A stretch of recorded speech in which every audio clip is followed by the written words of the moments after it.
وصدق رسوله النبي الحبيب الكريم ونحن على ذلك لمن الشاهدين والشاكرين। উপস্থিত সম্মানিত মুসল্লিয়ানে کرام, আসসালামু আলাইকুম ওয়া রাহমাতুল্লাহি ওয়া বারাকাতুহু।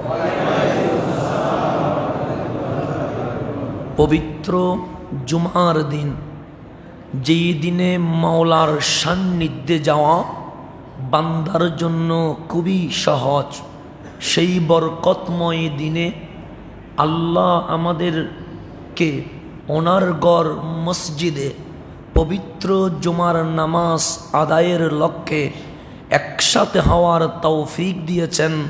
সেই জন্য মাওলার প্রশংসায় সবাই বলে উঠি আলহামদুলিল্লাহ।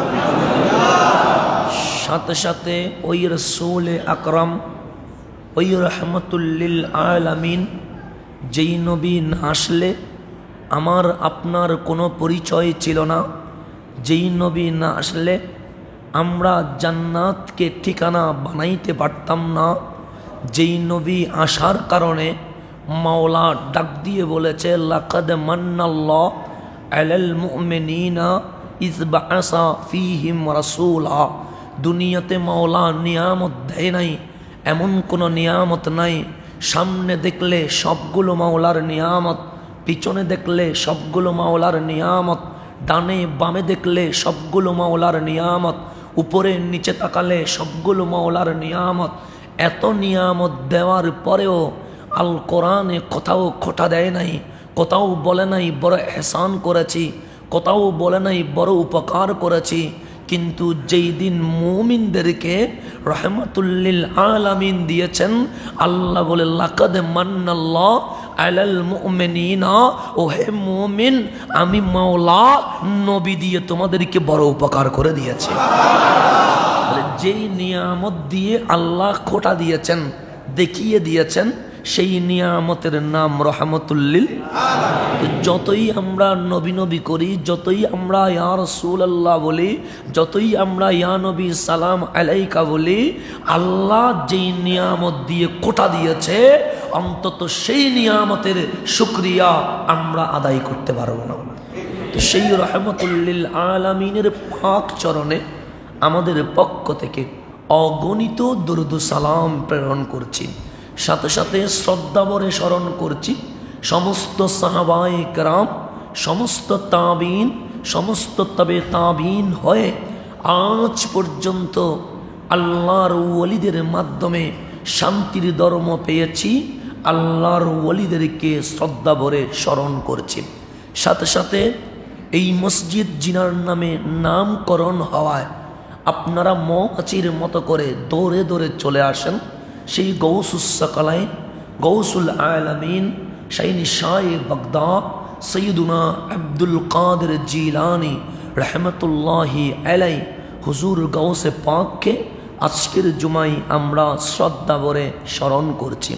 সাথে সাথে স্মরণ করছি বর্তমান আজ 26শে মার্চ, স্বাধীনতা দিবস।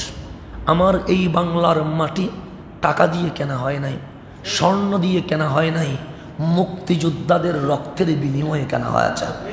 তো এই রক্তের মাধ্যমে কেনা সোনার বাংলাদেশ, যাদের অবদান আমরা কখনো অস্বীকার করতে পারব না, সেই মুক্তিযোদ্ধাদের মধ্যে যাদের অবদান ছিল ওনারাই ছিলেন সুন্নি আকাবের। তন্মধ্যে আমাদের এই মিম্বার যিনি উদ্বোধন করেছেন শামসুল উলামা, উস্তাজুল উলামা অধ্যক্ষ আল্লামা এম এ জলিল রহমতুল্লাহি আলাই, উনিও মুক্তিযুদ্ধের পক্ষের লোক ছিলেন। তো আজ স্বাধীনতার দিবসে হুজুরকে আমরা শ্রদ্ধা ভরে স্মরণ করে এবং মুক্তিযুদ্ধে 30 লক্ষ শহীদ, 2 লক্ষ মা বোনের ইজ্জতের বিনিময়ে পাওয়া এই সোনার বাংলা, আমরা মুক্তিযোদ্ধাদের মাগফিরাত কামনা করছি। সাথে সাথে দোয়া করছি আল্লাহ যেন ওনাদের ওই রক্তের সাথে আমরা যেন বেঈমানি না করে দেশপ্রেম বুকে নিয়ে, কারণ হুব্বুল ওয়াতানে মিনাল ঈমান, আমার নবী শিখিয়ে দিয়েছেন দেশের বিরুদ্ধে যাওয়ার নাম ঈমান নয়, বুকে দেশের প্রেম রাখার নাম ঈমান। দেশ প্রেমের সাথে ইসলামের সম্পর্ক, দেশ প্রেমের সাথে নবীর সম্পর্ক, দেশদ্রোহের সাথে এজিদের সম্পর্ক। তাই আমরা কখনো দেশদ্রোহী নয়, আমরা দেশের পক্ষে, কারণ আমরা হোসাইনি। তাই আমরা আজকের এই দিনে আগামীর সোনার বাংলাদেশ যেন সোনার বাংলাদেশে রূপান্তর হয়, এই দোয়া করে আজকের বক্তব্য শুরু করছি। তো আজ সর্বদিক থেকে যখন আমরা দেখতে পাচ্ছি স্বাধীনতার দিন আজকে 26শে মার্চ আজকে, তো আজ অন্তত যাদের কারণে সোনার বাংলাদেশ পেলাম ওনাদেরকে স্মরণ করা উচিত।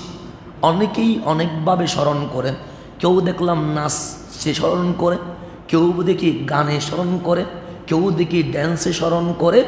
আমরা আজকে জুমার দিন মুক্তিযোদ্ধাদের স্মরণে আল কোরআনের প্রথম পৃষ্ঠার কয়েকটা লাইন তাফসীর করে ওনাদের ইসালে সওয়াব করে স্মরণ করবো ইনশাআল্লাহ। তো আমরা আজকের আলোচনার বিষয়বস্তু সূরাতুল বাকারার কয়েকটি লাইন তাফসীর করা। কেন? কারণ তাফসীরুল কোরআন এটা অন্য কারো সম্পদ নয়, এটা সুন্নিদের সম্পদ। যদি বলেন কেমনে, আমাদের বাংলাদেশে অগণিত মুফাসসির আছে, কিন্তু কারো মাধ্যমে কোরআন তাফসীর আমরা দেখি নাই। কিন্তু বিশ্বের মধ্যে চ্যালেঞ্জমূলক তাফসীরুল কোরআন যদি আপনি পড়তে চান, আমি বুকে হাত দিয়ে বলতে পারবো আপনার ঘরে কানজুল ঈমান রাখেন, একটা শব্দ ভুল খুঁজে পাবেন না। বাংলাদেশে তো অসংখ্য অপব্যাখ্যা আছে। এরই ধারাবাহিকতায় যখন গৌসে জামান সৈয়দি সনদি মুর্শিদি আল্লামা তৈয়ব শাহ ওয়াজির রহমতুল্লাহ আলাই বাংলার জমিনে আসলেন, চট্টগ্রামে বলওয়ারদিঘি খানেকায় এবং ঢাকায় মুহাম্মদপুরে সর্বপ্রথম আনুষ্ঠানিক তাফসীরুল কোরআন মাহফিল উনি চালু করেন। এরপরে যদি আমরা দেখি আমাদের রুহের স্পন্দন উস্তাজুল উলামা অধ্যক্ষ আল্লামা এম এ জলিল রহমতুল্লাহ আলাই তাফসীর তো করেছেন জলিলুল বায়ান ফি তাফসীরুল কোরআন দিয়ে একটা কিতাব আমাদেরকে উপহার দিয়েছেন। তাহলে আপনি যদি ধারাবাহিকভাবে দেখবেন কোরআনের তাফসীরের সাথে সুন্নিদের সম্পর্ক। যদি বলেন কেন, কারণ ওরা নবীকে মাইনাস করে দেয়, আর কোরআন এসেছে নবীর মাধ্যমে। সুন্নিরা বলে মাইনাস করলে তো রূহ থাকবে না, আমরা নবীকে নিয়ে তাফসীর করব। এটা হচ্ছে মূল সিস্টেম। এখন আসেন আজকের আলোচনাটা একটু দ্রুত গতিতে করব, যেহেতু আমাকে 3টাই ফ্লাইট, তা আমাকে অতি দ্রুত বিদায় নিতে হবে। আজকের আলোচনা একটু দ্রুত যাব। এটি আল কোরআন, কোরআনুল করিম সহজ বিষয় নয়, বড় কঠিন বিষয়। কারণ আমার কথা সহজ হতে পারে, আপনার কথা মূল্যহীন হতে পারে, কিন্তু রব যখন কথা বলে তখন সেটা কখনো মূল্যহীন হতে পারে না। কোরআন পড়া, কোরআন তাফসীর করা, কোরআন বুঝা কত বড় নিয়ামত যদি বুঝতে চান, হযরতে মূসা আলাইহিস সালাম তুরে সাইনার উপর উঠে যখন আল্লাহর সাথে বারবার কথোপকথন চলছে, আল্লাহ বলেন কোনো সীমা নাই, আল্লাহ বলেন কোনো লিমিট নাই। মূসা, তোমার জন্য আমি মাওলা আনলিমিটেড প্যাকেজ দিলাম, তুমি মূসার যা কথা বলতে ইচ্ছে করে তুমি মাওলার সাথে কথা বলতে পারবে। এত বড় প্যাকেজ আল্লাহ দিয়েছেন যেটার কোনো তুলনা হতে পারে না। আল্লাহ নবী রাসূলের কাছে জিবরিল আমিনকে পাঠিয়ে কথা বলেছেন, এখানেও লিমিট আছে। এখানেও কি আছে? লিমিট। কারো কাছে 3 বার, কারো কাছে 10 বার, কারো কাছে 40 বার, কারো কাছে 300 বার। তো আপনি যদি বাবা আদম আলাইহিস সালাম থেকে শুরু করে ঈসা রুহুল্লাহ আলাইহিস সালাম পর্যন্ত 1 লক্ষ মতান্তরে 2,24,000 নবী রসুলের কাছে জিবরিল কতবার এসেছিল আপনি যদি গড়ে হিসাব করেন, গড়ে প্রত্যেক নবী রসুলের কাছে জিবরিল আমিন 3 বার এসেছিল। 3 বার করে। কয়বার করে? কারণ কারো কাছে 1 বারও আসছে, কারো কাছে 3 বারও আসছে, কারো কাছে 10 বারও আসছে, কারো কাছে 40 বারও আসছে। তো এরকম করে হিসাব করলে গড়ে প্রত্যেক নবী রাসূলের কাছে জিবরিল আমিন 3 বার করে আসছে। কিন্তু আপনি আমাকে জিজ্ঞেস করেন মাহবুব নবী রহমাতুল লিল আলামিনের কাছে কয়বার এসেছে? জিবরিল বলতে লাগলেন আমি নবীর 63 বৎসর হায়াতি জিন্দেগিতে 1,24,000 বার মুস্তাফার দরবারে এসেছে।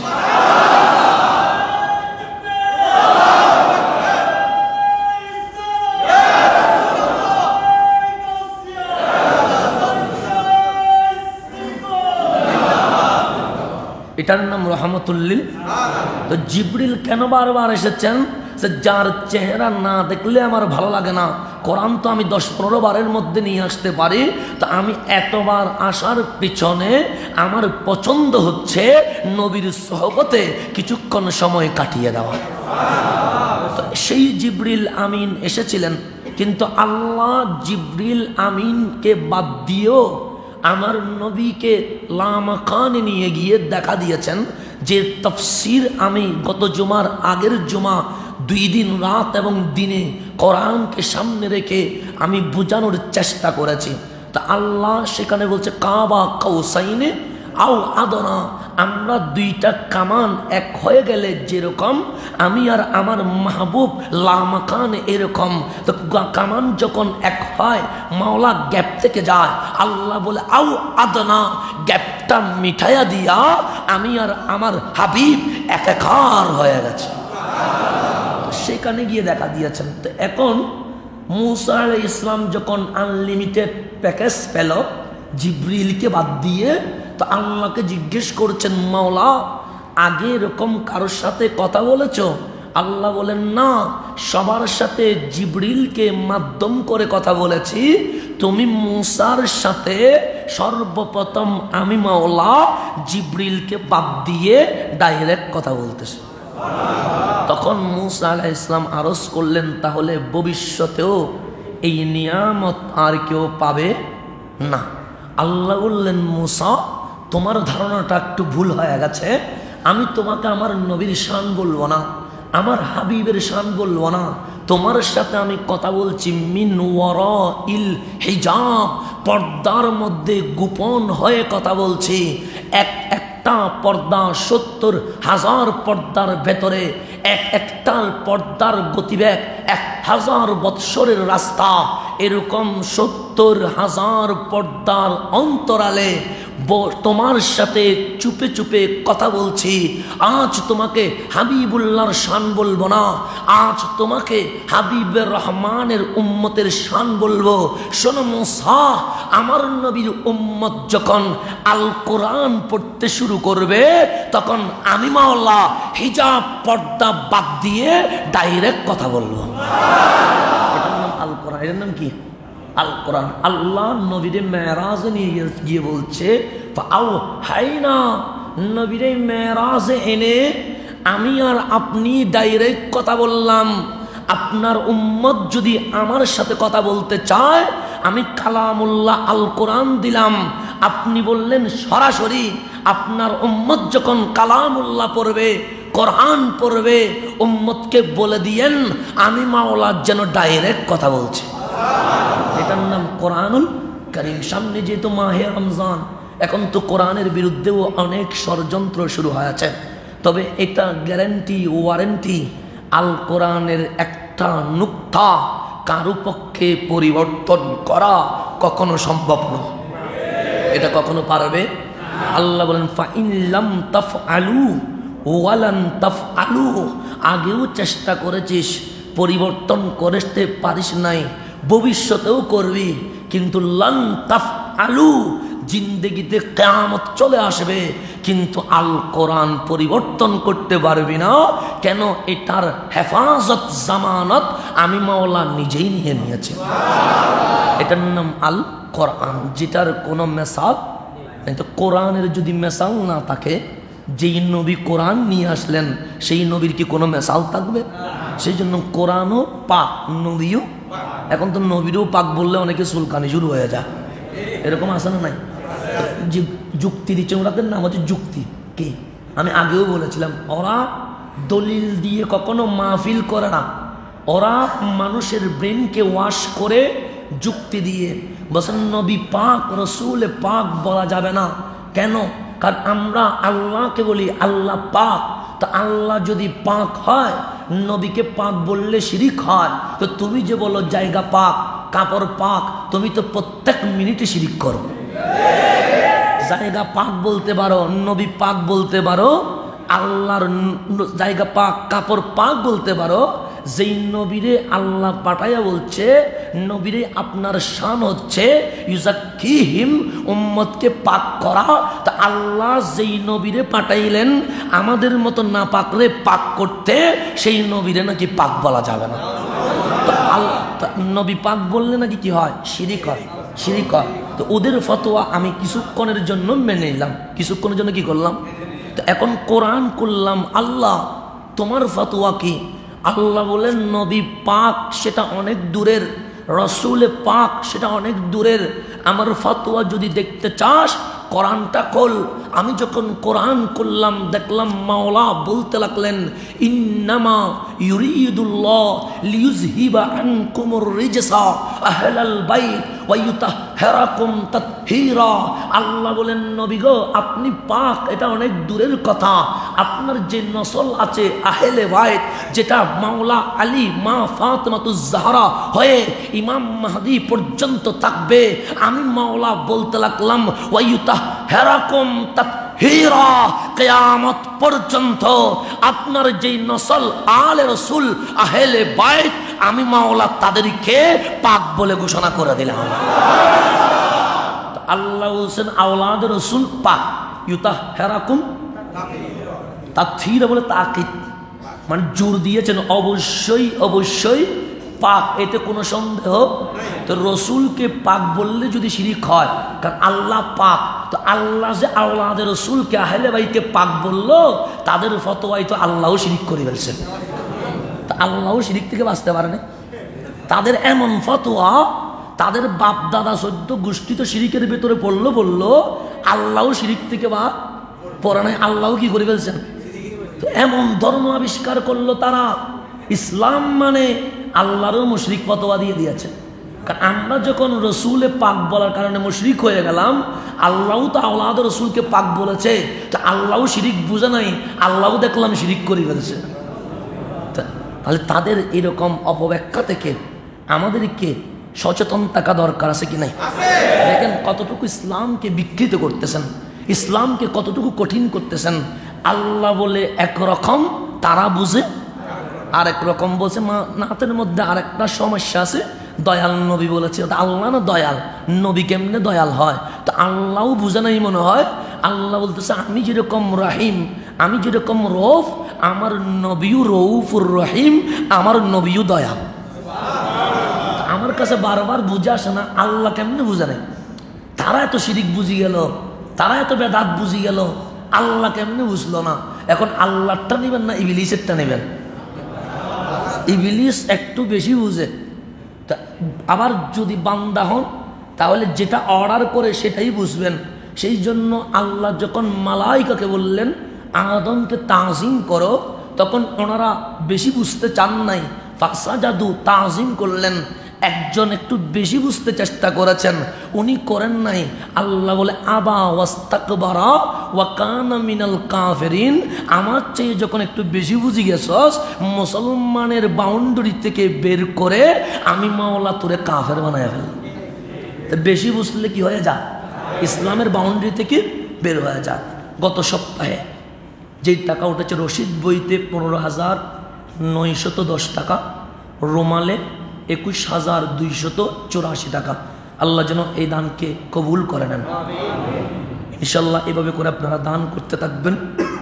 মসজিদের জন্য রব্বুল আলামিন 1 টাকার বিনিময়ে আপনাদেরকে যেন 1000 টাকার বরকত দান করে। আমি তো মনে করেছিলাম আজকে মানুষ হবে না, কারণ যেভাবে আসতে কষ্ট হলো আমার, কারণ আজকে যেহেতু 26শে মার্চ, নিরাপত্তারও একটা ব্যাপার স্যাপার আছে, আসতে আমি কোনো গাড়িই পাচ্ছি না। কারণ আমার যেহেতু বিমানের টিকিট প্রোগ্রাম চট্টগ্রামের 3টা 1 বছর আগে থেকে নেওয়া, একটাও ক্যান্সেল করতে পারতেছি না। তো যার কারণে আমি আগে থেকে টিকিট করে নিলাম, কিন্তু আসবো সেই সুযোগ কোনো মতে হচ্ছে না। এখন আমি রাত 3টায় কারে ফোন দিব যে অন্য কেউ জুমার নামাজ পড়াইলে ভালো হয়। তো আমি বাস কাউন্টারে বসে বসে জিকির করতেছি। আমি বললাম মসজিদটা নাম গৌসে পাকের, শান হয় রসুলে পাকের, আর জিকির হয় মাওলার। তো জিনাদের করতে যাব ওনাদের উপর ছেড়ে দিলাম। তো রব্বুল আলামিনও একটা ব্যবস্থা করে দিয়েছেন বলে আপনাদের মাঝে আলহামদুলিল্লাহ আসতে পেরেছি। না হলে 3টা পর্যন্ত আমার বুকে শুধু দাপ দাপ করতেছে যে আমার মনে হয় আজকে ওয়াদা খেলাফ হয়ে যাবে। তো আল্লাহ যেন দোয়া করবেন, আল্লাহ যেন কোনো দিন ওয়াদা খেলাফ না করায়। এখন আসেন তাহলে, আল কোরআন এমন ফজিলত যেখানে কোনো প্রকার সন্দেহ তো নাই। আমি যেটা পড়লাম এটাতে কোনো সওয়াব হবে, এটাতে রোমালে এত টাকা উঠছে এটাতে কোনো সওয়াব হবে না, এটা ডিক্লার দিলাম, অ্যানাউন্স করলাম। কিন্তু আল কোরআনে এত ফজিলত, আমার নবী বলছে একটা শব্দ তুমি মুখ থেকে বের করবা, হয়তোবা তোমার কান দিয়ে শুনবা, শুনতে দেরি বলতে দেরি, তোমার আমল নামায় একটা শব্দের কারণে 10টা নেকি লিখে দেওয়া হবে, এবং 10টা সগীরা গুনাহ মাফ করা হবে, এবং 10টা মর্তবা আপনি উপরে উঠে যাবেন। যারা কোরআন পড়ে নাই শোনে নাই তাদের চেয়ে আপনি উপরে উঠে যাবেন। তাহলে কোরআনের মাধ্যমে ইজ্জত বাড়ে না কমে? আমি মনে করলাম আলিফ লাম মিম মনে হয় একটা শব্দ। আমার নবী বলেন না, আলিফ একটা শব্দ, লাম আরেকটা শব্দ, মিম আরেকটা শব্দ। এই 3টা শব্দ বলার কারণে, এই 3টা শব্দ শোনার কারণে তোমাদের আমল নামায় 30টা নেকি লিখে দেওয়া হয়েছে। তো বলতে তো আধা মিনিটও লাগে নাই, কিন্তু নেকি কয়টা হয়ে গেল? 30টা হয়ে গেল। তাহলে লাভ না ক্ষতি? তো মাহে রমজান আসতেছেন, আমাদের সম্মানিত ইমাম মহোদয়, নায়েবে ইমাম মহোদয় আছে, আমরা যারা কোরআন পারি না আমরা ওনাদের থেকে আল কোরআন শিখে নেব ইনশাআল্লাহ। তো এখন আসলে আমি সামনের দিকে যাচ্ছি, সময় কম। কোরআন বুঝতে গেলে বাংলা ট্রান্সলেট পড়লে কোরআন বোঝা যায় না। কেন? কারণ আবু জেহেলও 12 আরবি পারত, কারণ উনি অ্যারাবিয়ান ছিল। আবুল লাহাব, উতবা, সাইবাও ভালো আরবি পারত। তো কোরআন তো আর বাংলায় আসে না, আরবি আসছে।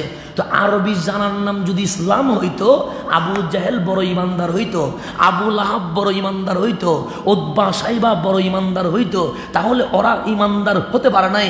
কোরআন আরবি কেন? আমি সিদ্দিক আকবরকে জিজ্ঞেস করলাম, সিদ্দিক, আবু জাহেলও আরবি জানে, আবু বকরও আরবি জানে, আবু বকরের আরবি জানা আফদালুন নাস বাদাল আম্বিয়া, নবী রাসূলের পরে মাকাম করে দিয়েছে। আবু জাহেলের আরবি জানা আবুল হাকাম মহাজ্ঞানী থেকে মহামূর্খ বানায়া দিয়েছে। কারণ কি? সিদ্দিক বলে ইশকের সমুদ্রে ডুব দাও, তোমার মুখ যখন বলে উঠবে আন নাযরু ইলা ওয়াজহিক, জিন্দেগীর চেয়ে দুনিয়ার চেয়ে মাহবুব নবী যদি আপন হয়ে যায়, আবু বকর সিদ্দিক আকবর হয়ে যায়।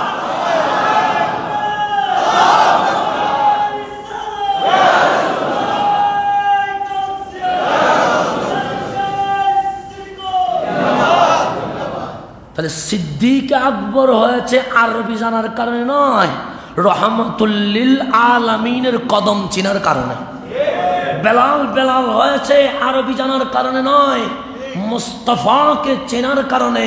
ওয়াইস করণী হয়েছে আরবি জানার কারণে নয়, নবীকে বুকে বসানোর কারণে। নবী চিনার নাম দামি, নবী না চিনার নাম নিজেকে নিচের দিকে নামানোর অন্যতম মাধ্যম। সেই নবীকে গালি দিলে নবীর শান কমে না, নিজেকে বেজ্জত হতে হয়। নবীর শান গাইলে নবীর শান বাড়ে না। নবীর শান তো আল্লাহ বলেছে ওয়ারাফানা লাকা যিকরাক। কোনো বান্দা বাড়াবে কেন? আমি মাওলা তো আনলিমিটেড বাড়াই দিছি। তা আমার নবীর শান শুধু বাড়ে, ক্ষমতা বাড়ে, আমাদের ক্ষমতা কমে। আল্লাহ বলছেন নবীরে আঙ্গুল তুললেন চাঁদ দুটুকরো হয়ে গেছে, পশ্চিমে হাত দিলেন সূর্য উঠে গেছে, কদম তুললেন মেরাজে চলে গেলেন। এটা আবার কিসের ক্ষমতা? অনেকেই বলবে মরে গেছে, পৌঁছে গেছে, মাটির সাথে মিশে গেছে।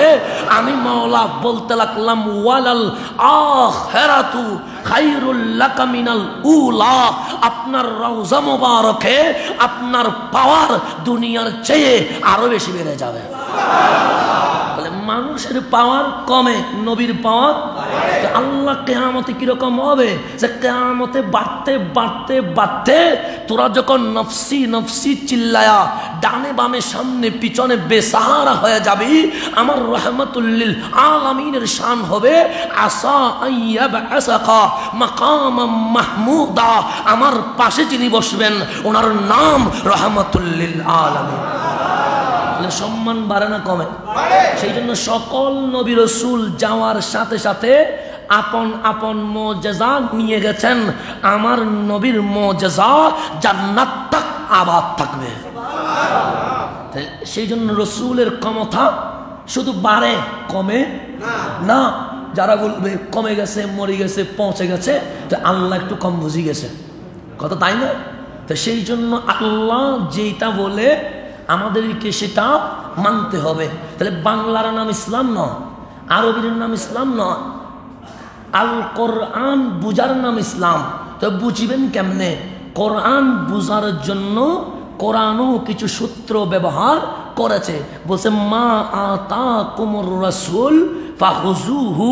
কোরআন যদি বুঝতে হয় তোমাকে নবীর দরবারে যেতে হবে, নবী যেইভাবে দেয় সেইভাবে নিতে হবে, নবী যেইভাবে নিষেধ করে সেইভাবে ছেড়ে দিতে হবে, তখন কোরআন বোঝা হয়ে যাবে। এক পক্ষ কোরআন ধরে নবীর কি করতে চায়? মাইনাস করতে চায়। আর কোরআন বলে আমাকে যদি বুঝতে হয় নবীকে বুঝতে হবে। কেন? কোরআন তোমার কাছে কি আছে? নবী যখন দুনিয়ায় আসলো আমি কোরআন বললাম কাদ জাআকুম মিনাল্লাহি নূর। নবী যখন রাহমাতুল লিল আলামিন হলো আমি কোরআন বললাম ওয়ামা আরসালনাকা ইল্লা রাহমাতাল লিল আলামিন। নবী যখন বলল আনা কাসিমুন ওয়াল্লাহু ইউতি, তখন আমি কোরআন বললাম ইন্না আতাইনা কাল কাউসার। নবী যখন জিকির আকাশে বাতাসে সব জায়গায়, তখন আমি কোরআন বললাম ওয়ারাফানা লাকা যিকরাক। নবী যখন মেরাজে চলে গেলেন তখন আমি কোরআন বললাম সুবহানাল্লাযী আসরা বিআবদিহি লাইলাম মিনাল মাসজিদিল হারামি ইলাল মাসজিদিল আকসা। নবী যখন মেরাজ থেকে চলে আসলো আমি কোরআন বললাম ওয়ান নাজমি ইযা হাওয়া। নবী যখন মক্কা মদিনায় হাঁটতে লাগলো তখন আমি কোরআন বললাম লা উকসিমু বিহাযাল বালাদ ওয়া আনতা হিল্লুম বিহাযাল বালাদ। আমার নবী যখন হাসতে লাগলো আমি কোরআন বলতে লাগলাম ওয়াদ-দুহা। নবীর জুলফি মুবারক যখন বেড়ে গেল আমি কোরআন বলতে লাগলাম ওয়াল লাইলি ইযা সাজা। আমার নবী যখন পৃথিবী থেকে বিদায় নেওয়ার সময় হলো আমি কোরআন বলতে লাগলাম ওয়ালাল আখিরাতু খায়রুল লাকা মিনাল উলা। আমার নবী যখন নামাজ রোজা হজ যাকাত করতে লাগলো আমি কোরআন বলতে লাগলাম কুল ইন্না সলাতি ওয়া নুসুকি ওয়া মাহইয়ায়া ওয়া মামাতি লিল্লাহি রাব্বিল আলামিন। কোরআন বলতে লাগলো আমার নবী যখন কান্না করতে লাগলো আমি কোরআন বলতে লাগলাম ওয়ালা সাউফা ইউতিকা রাব্বুকা ফাতারদা। মুস্তাফা আগে, আমি কোরআন পরে ডিক্লার দিতে থাকি। তাহলে নবীরে বুঝতে, কোরআন বুঝতে গেলে আগে রহমাতুল লিল নবীরে বাদ দিয়ে কোরআন বোঝা সম্ভব নয়। এটা যদি ঠিক করতে পারেন আপনি কখনো বিভ্রান্ত হবেন না। আর এটা যদি ঠিক করতে না পারেন তখন আপনাকে যুক্তি মাথার মধ্যে গিলানো শুরু করবে। এটা এরকম হইলে কেমনে হবে, এটা কেন এরকম হয়েছে, এটা কেন এরকম হয়েছে। যুক্তি দিয়ে ইসলাম চলে না, ভক্তি দিয়ে ইসলাম চলে। সেই জন্য হযরতে উরওয়া উনি তখনও মুসলমান হয় নাই। বুখারী মুসলিম মুত্তাফিকুন আলাই, বুখারীতেও আছে মুসলিমেও আছে। আমি তো আবার বুখারী থেকে বের হইতে চাই না। কেন? কারণ সুন্নিয়তের দলিল সব কোরআন এবং বুখারীর ভিতরেই আছে। আমি আবার বাইরে হওয়ার কোনো দরকার। হযরতে উরওয়া ছিলেন মক্কার গুপ্তচর, সিআইডি।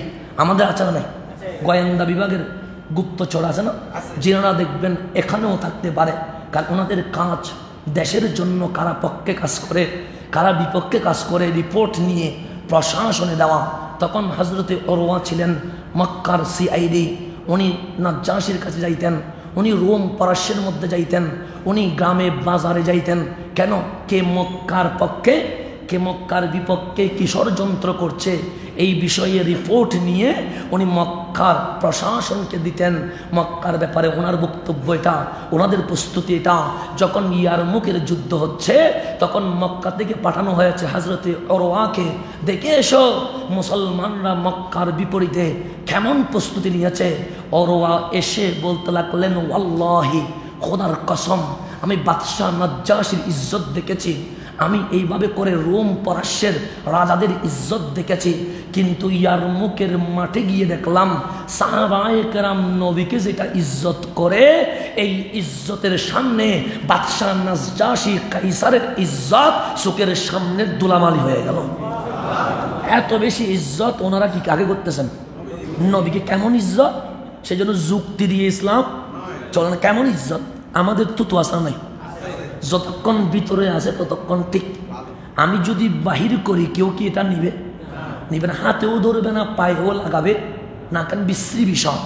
আর তুতু কেন বা নিবে? এটা কি বিবেক ধরে? তো বিবেক বলতেছে তুতু কেউ হাতে নেয় না, কিন্তু হযরতে ওরওয়া বলতেছেন দয়াল নবী উপরের স্থানে বসে আছে, সাহাবায়ে কেরাম নিচে নবীর পা মুবারকের আশেপাশে ঘেরাও করে বসে আছে। মা তানাখামা রাসূলুল্লাহি সাল্লাল্লাহু আলাইহি ওয়াসাল্লাম, আমার নবী তুতু মুবারক বের করতে দেরি সাহাবায়ে কেরাম হাত সহ বডি জমিনে বিছাই দিছে। জিজ্ঞেস করেন কেন বিছালেন? বলেন নবীর তুতুটা তোমার তুতুর মতো নয়, এটা জমিনে নয়, এটা আমাদের মতো সাহাবীর শরীর মোবারক লাগবে। তো যারা হাতে পেলেন ওনারা সুখে মুখে বুকে মালিশ করতে লাগলেন। আমরা কেউ একজনের তুতু আরেকজন নিবে? প্রধানমন্ত্রী তুতু নিবে? রাষ্ট্রপতির নিবে? তো যেখানে প্রধানমন্ত্রী রাষ্ট্রপতির তুতু কেউ নিবে না, আমারটা নিবে কে? আমারটাও তো কেউ নিবে না। তো যখন অন্য কারো তুতু কেউ নিতে প্রস্তুত নয়, হযরতে ওরওয়া বলতে লাগলেন নবীর সাহাবীগুলো হাত বিছিয়ে রেখেছে, দয়াল নবী কখন তুতু মোবারক ফেলবেন, তুতু মোবারক ফেলতে দেরি, মুখে সুখে লাগাইতে দেরি করে। এগুলো কি যুক্তিতে পাওয়া যাবে? না, এগুলো ভক্তিতে পাওয়া যাবে, এগুলো মোহাব্বতে পাওয়া যাবে। তো ওনাদের আকীদা কি ছিল? আমার তুতু নেওয়া যায় না, আপনার তুতু নেওয়া যায় না। রসুল পাকের তুতু নিলেন কেন? রসুল শুধু উপরে পাক তা নয়, রসুল পুরাটাই ভেতরেও পাক। সেই জন্য ওনার তুতু মোবারক নেওয়াটাইও বরকত। তো যারা পাই নাই তারা কি করেছে? যারা পাই নাই ওরা এসে যারা পেল তাদের সাথে মালিশ করা শুরু করে দিয়েছে। আমি এখনো মাঝে মাঝে ভাবি এই সাহাবায়ে কেরাম রসুলের মোহাব্বতে এই যা সব করলো, আজকে যদি ওনারা বেঁচে থাকতেন হয়তো বা তারা কাফের মুশরিক বেদাতের ফতোয়া দিয়ে ওনাদেরকে শহীদ করে দিতেন। আমার কাছে এটা মনে হয়, কারণ আমরা তো এগুলো করি নাই। আমরা ইয়া রাসূলুল্লাহ বলতে তোদের এত সুলকানি, ইয়া নবী সালাম আলাইকাতে বলতে তোদের এত ফতোয়া, সাহাবায়ে কেরাম বলছে এগুলো তো অনেক সামান্য বিষয়। আমরা তো দয়াল নবীর অজুর পানিও মাটিতে মিশতে দেয় নাই, আমরা তো দয়াল নবীর কুলির পানিও গায়ের মধ্যে লেগে দিয়েছে।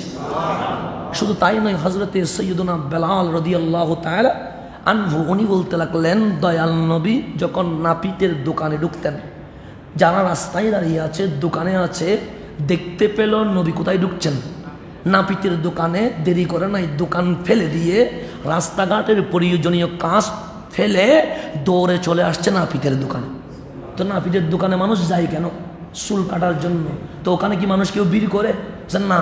কিন্তু দয়াল নবী যখন ঢুকলেন সাহাবায়ে কেরাম পুরা নাপিতের দোকান ঘেরাও করে ফেলেছেন। সেই দিকে নাপিত চুল কাটতে দেরি সাহাবায়ে কেরাম নবীর তাওয়াফ শুরু করে দিয়েছে। কি শুরু করে দিয়েছে? ফাতাওয়াফা, হাদিসের শব্দ। বলছে সাহাবায়ে কেরাম নবীর কি করতেছেন? তাওয়াফ। কেন? বলছে চুল মাঝে পিছনে কাটে, ডানে কাটে, বামে কাটে, আমরা তাওয়াফ করতেছি এই কারণে চুল মুবারক যেন মাটিতে না পড়ে আমরা যেন সংগ্রহ করে ফেলতে পারি। তো আমরা তাওয়াফ করি কাবা, আমরা তাওয়াফ করি কার? সাহাবায়ে কেরাম তাওয়াফ করতেছে কার? নবীজির। কি আপনারা ওনার কেন তাওয়াফ করতেছেন? তোমরা কাবা দেখে খুশি, আমরা কাবা রেখে খুশি। এগুলো যে ওনারা করেছেন, আজকে যদি থাকতেন এগুলো তো মনে মারি ফেলতে ধরি, বলবো যে তোমরা তো বেদাতি বন্ড। তো সাহাবায়ে কেরাম বেদাত বুঝে নাই, বন্ড বুঝে নাই, শিরিক বুঝে নাই, তোরা সাহাবায়ে কেরামের চেয়ে বেশি বুঝি গেছস, তাহলে তোদেরটা নেওয়া যাবে না। আল্লাহ যাদের ব্যাপারে রাদিয়াল্লাহু আনহুম বলেছে আমাদেরকে ওনাদেরটা নিতে হবে, কথা ঠিক কিনা? এখন আসলে আমি কোরআনে ঢুকতেছি, তাহলে বাংলা পড়ার নাম কোরআন বোঝা নয়, আরবি জানার নাম কোরআন বোঝা নয়, ইংরেজি জানার নাম কোরআন বোঝা নয়। কারণ ইংরেজি জানার নাম যদি, আমরা তো এখন ইংরেজি জানাকে বড় স্মার্ট মনে করি, কথা ঠিক না? তো আমেরিকান মুসিও তো ইংরেজি জানে, তাই বলে কি উনি স্মার্ট হবে? আমাদের এখানে কুকুর আসা নাই, আছে কুকুর দেখবেন রাত্রে 3টায় শব্দ বলে গো গো, কথা ঠিক কিনা? শব্দ বলে কিন্তু গো গো চলে যাও, কিন্তু কুকুর যখন হাড্ডি খায়, অন্য কিছু খায়, তখন কিন্তু গু বলে না। খেয়াল করে দেখছেন কি বলে? ব্যাক বলে, দেখিয়েন। তাহলে কাউকে দৌড়ানোর সময় বলে গো, আর নিজে খাওয়ার সময় বলে ব্যাক। তাহলে যখন দৌড়ায় তখন বলে যা, যখন খায় তখন যা বলো না, ব্যাক পরে আসিস, আগে আমি খেয়ে নিই। তা আমাদের ঘরের কুত্তাও তো ইংরেজি জানে, কথা ঠিক নেই? তো কুত্তাও যদি ইংরেজি জানে, বড় স্মার্ট যদি হয়, কুত্তা না বড় স্মার্ট? তাহলে ইংরেজি জানার নাম তো ইসলাম নয়, আরবি জানার নাম ইসলাম নয়, বাংলা জানার নাম ইসলাম নয়। আপনি নবীকে জানার নাম ইসলাম, নবীকে জানার নাম কি? ইসলাম। সেই জন্য আল্লাহ কোরআনে সেটাই বলতেছেন। আপনি বলতেন লাকাদ লাবিস্তু ফীকুম উমরা, যারা দলিল খুঁজে তাদেরকে বলবেন আপনি নবীর জিন্দেগিটা দেখার জন্য, আপনি নবীর জিন্দেগি ইসলামের জন্য দলিল, ইসলামের জন্য দলিল। এখন আমি ডাইরেক্ট কোরআনে ঢুকে যাই, সময় যেহেতু কম, আরও অনেক কথা ছিল। তাফসীর ওনারাও করেন, তাফসীর আহলে সুন্নাত ওয়াল জামাতের অনুসারীরাও করেন। কোরআন যদি পড়তে চান, কোরআনের তাফসীর, কোরআনের আয়াত সর্বপ্রথম 3 প্রকার। কয় প্রকার? 3 প্রকার। প্রথম প্রকারের নাম হুরুফে মুকাত্তিআত, যেমন আলিফ লাম মিম। এগুলোর অর্থ আমিও জানি না, আপনিও। আমাকে যদি বলেন আপনার বাবা জানে, আমি বলবো আমার বাবাও জানে না। আপনি যদি বলেন কোনো মুফাসসির জানে, আমি বলবো কোনো মুফাসসির জানে না। আপনি যদি বলেন আরও উপরে যান, আমি বলি আলিফ লাম মিমের অর্থ জিবরিল আমিনও জানে না। যদি বলেন হুজুর কেমনে কি? যখন এই আলিফ লাম মিম যালিকাল কিতাব এই আয়াত নিয়ে আসলেন, জিবরিল বললেন আলিফ, আমার নবী বললেন ফাহিমতু, বুঝলাম, সামনে যা। সাল্লাম, আমার নবী বললেন বুঝলাম, সামনে যা। মিম, ফাহিমতু, বুঝেছি, সামনে যা। যালিকাল কিতাবু লা রাইবা ফীহি হুদাল লিল মুত্তাকিন, আমার নবী চুপ মেরে আছেন, বুঝেছি শব্দ বলতেছেন না। জিবরিল বললেন নবীরে আলিফ বললাম, বললেন বুঝেছি, লাম বললেন বুঝেছি, মিম বললেন বুঝেছি, যালিকাল কিতাব বললাম, আপনি চুপ কেন? আল্লাহর নবী ডাক দিয়ে বললেন জিবরিল আলিফ লাম মিমের ভেতরে কি আছে এটা তুমি জানো না। যালিকাল কিতাবু লা রাইবা ফীহি হুদাল লিল মুত্তাকিন, এটার অর্থ তুমিও জানো, আমার উম্মতও জানে। আমি যদি আলিফ লাম মিমের জায়গায় চুপ থাকতাম, তুমি মনে মনে ধারণা করতা জিবরিল যেখানে বুঝে নাই, নবীও সেখানে বুঝে নাই। আমি বুঝেছি বলে তোমাকে ইঙ্গিত দিলাম, জিবরিল যেখানে বুঝে না, আমি নবী সেখানে বুঝতে শুরু করে দেয়, আমি নবী সেখানে। তো আলিফ লাম মিমের অর্থ কেউ জানে? সেই জন্য আপনি যদি কানজুল ঈমান উল্টান, আমাদের জলিল শেখ হুজুরের তাফসীর যদি উল্টান, সেখানে লেখা আছে আলিফ লাম মিম আল্লাহু রাসূলুহু আ'লাম। এগুলোর অর্থ আল্লাহ এবং আল্লাহর রসুল ছাড়া আর কেউ জানে না। তো কোরআন পাঠাইলেন কাদের জন্য? আমাদের জন্য। কোরআন আমাদের দস্তুর, সংবিধান। তো কোরআনের প্রত্যেকটা ওয়ার্ড আমাকে বুঝতে হবে। তো আল্লাহ ভূমিকার পরে আলিফ লাম মিম দিলেন, আমিও বুঝি নাই, আপনিও বুঝেন নাই। তো এগুলো দিয়ে আমি কি করব? সংবিধান তো আমাকে বুঝতে হবে। আল্লাহ হুরুফে মুকাত্তিআত দিয়ে তুমি কি মেসেজ দিলা জাতির সামনে? আল্লাহ বলেন আলিফ লাম মিম হুরুফে মুকাত্তিআত দিয়ে আমি মাওলা বান্দার জন্য দুটো মেসেজ দিলাম। 1 নাম্বার মেসেজ, আলিফ লাম মিমের অর্থ কেউ জানে না, শুধু জমিনে জানেন রহমাতুল লিল আলামিন। এটার মাধ্যমে মেসেজ দিলাম আমার নবী দুনিয়ার কোন প্রফেসর থেকে শিখে নাই, আমার নবী ডাইরেক্ট রহমানুর রহিম থেকে শিখেছেন, রহমানুর রহিম থেকে। 2 নাম্বার, অনেকেই বলবে যেহেতু জিবরিল নবীর দরবারে কোরআন নিয়ে আসে, অনেকেই বলবে নবীর টিচারের নাম জিবরিল। আমি আল্লাহ আলিফ লাম না মিম দিয়ে 2 নাম্বার মেসেজ দিলাম, জিবরিল আমার নবীর টিচার নয়, জিবরিল আমার নবীর খাদেম। জিবরিল যেটা বুঝে না রহমাতুল লিল আলামিন সেটা বুঝে, রহমাতুল লিল আলামিন সেটা বুঝে। এটাই হচ্ছে হুরুফে মুকাত্তিআ, এগুলোকে তাফসীরে মুফরাদাত বলা হয়। এগুলোর মাধ্যমে এই মেসেজটা আল্লাহ জাতির সামনে দিয়েছেন। আর কিছু আয়াত আছে আয়াতে মুতাশাবিহাত। আয়াতে মুতাশাবিহাত মানে মুতাশাবিহাত মানে সন্দেহ, ডাউট আছে। কোরআনে কি কোনো সন্দেহ আছে?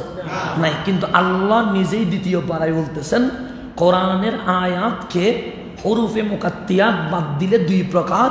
এক প্রকারের নাম আয়াতে মুতাশাবিহাত, আরেক প্রকারের নাম আয়াতে মুহকামাত। আয়াতে মুতাশাবিহাত নিয়ে কাটাকাটি করতে নাই।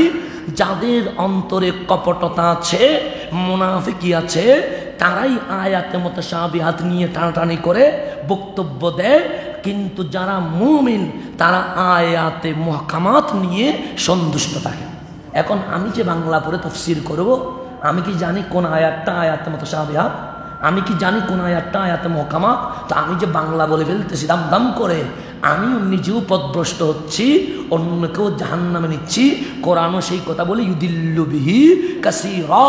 অনেকেই কোরআন পড়ে স্টাডি করে গবেষণা করে না বুঝে অপব্যাখ্যার শিকার হয়ে নিজেও পথভ্রষ্ট হয়, অন্যরেও কি করে ফেলে পথভ্রষ্ট। আয়াতে মুতাশাবিহাত মানে আলিফ লাম মিমের মধ্যে কোনো অর্থ নাই, আল্লাহু ওয়া রাসূলুহু আ'লাম। কিন্তু আয়াতে মুতাশাবিহাতের মধ্যে অর্থ আছে। যেই অর্থটা আছে সেটা আল্লাহর বক্তব্য নয়, সেটাকে আপনি ব্যাখ্যা করে তাবিল করে বুঝে নিতে হবে।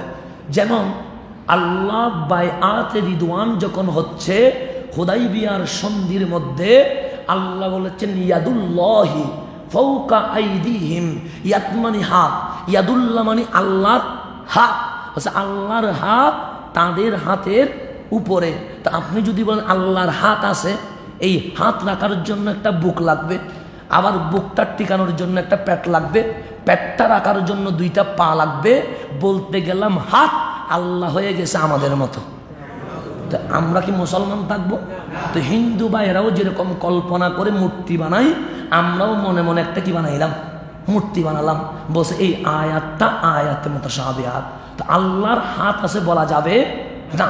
আরেকটা যেমন আল্লাহ বলেছেন আর রহমান আলাল আরশি ইস্তাওয়া, অর্থ করলে অর্থ হয় রহমান মানে আল্লাহ আরশের উপর বসে আছে। তো আমিও মিম্বারে বসলাম, আল্লাহও আরশে বসে আছে, আমি আর আল্লাহর মধ্যে কোনো পার্থক্য আছে? এখন আপনি বলতে হবে আরশও আগে না আল্লাহ আগে? আল্লাহ আগে, আরশ সৃষ্টি। তো আরশ যখন নাই তখন আল্লাহ আছে না নাই? আছে। তো আল্লাহ যদি তাকে, আরশ যখন নাই আল্লাহ বসছিল কোথা? প্রশ্ন আছে না নাই? আছে।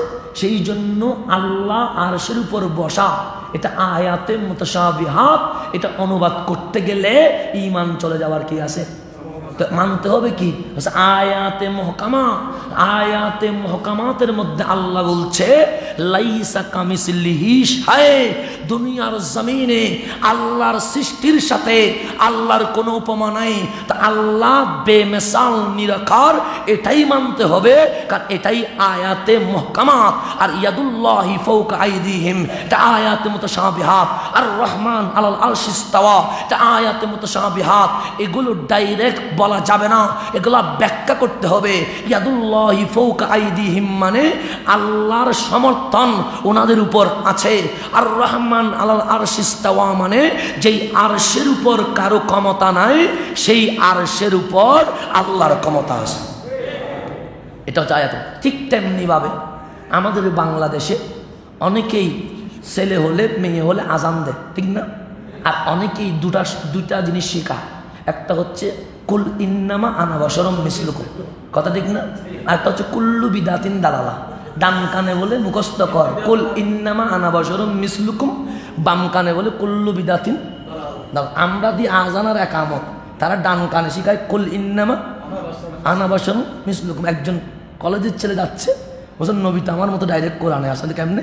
কুল ইন্নামা আনা বাশারুম মিসলুকুম। আমি কোরআন শরীফ কুলি বলতেছি, এটা বড় তো দেখি, এটা পড়তে পারে না। আমি বললাম তুমি দেখি কোরআন পড়তে পারো না, এটা মুখস্থ করলা কেমনে? তো বুঝি গেলাম আমরা আজান দিই, তারা ডান কানে কুল ইন্নামা আনা বাশারুম মিসলুকুম বলে, বাম কানে কুল্লু বিদাতিন দালালা। তো এই কুল ইন্নামা আনা বাশারুম মিসলুকুম দিয়ে নবীরে যে আমার মতো বানাইতে চায়, এই আয়াতের ব্যাপারে মুফাসসিরিন কেরাম বলেছেন এটা আয়াতে মুতাশাবিহাত, এটা নিয়ে কথা বলা উম্মতের অধিকার নাই। তো আয়াতে মুহকামাত কোনটা? সাকাদ জাআকুম মিনাল্লাহি নূর, আল্লাহ আয়াতে মুহকামাত দিয়ে বলেছে আমার নবী নূর, এটার উপর ঈমান আনতে হবে, এটার উপর কি আনতে হবে? তাহলে কোরআনের আয়াত তিন প্রকার। এক নম্বর আয়াতে মুতাশাবিহাত, দুই নম্বর আয়াতে মুহকামাত, তিন নম্বর হরুফে মুকাত্তিয়াত। হরুফের মুকাত্তিয়াতের অর্থ আল্লাহ এবং রসুল ছাড়া কেউ জানে না।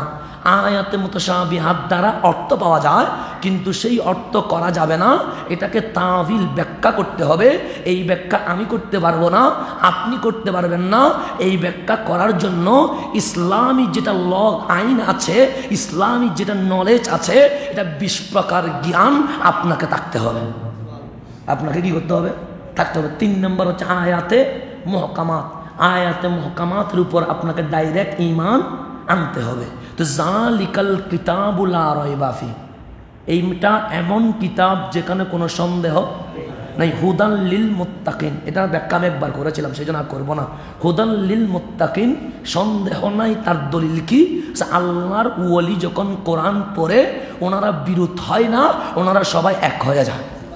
হুদান লিল, এটা মুত্তাকিদের জন্য হেদায়েত। ইমাম নসফি বলে আল মুত্তাকিন আই আস-সালিহিন, আল্লাহর ওয়ালি। বাস এই কথা বলে আমার তাকরীর শেষ করতে হবে।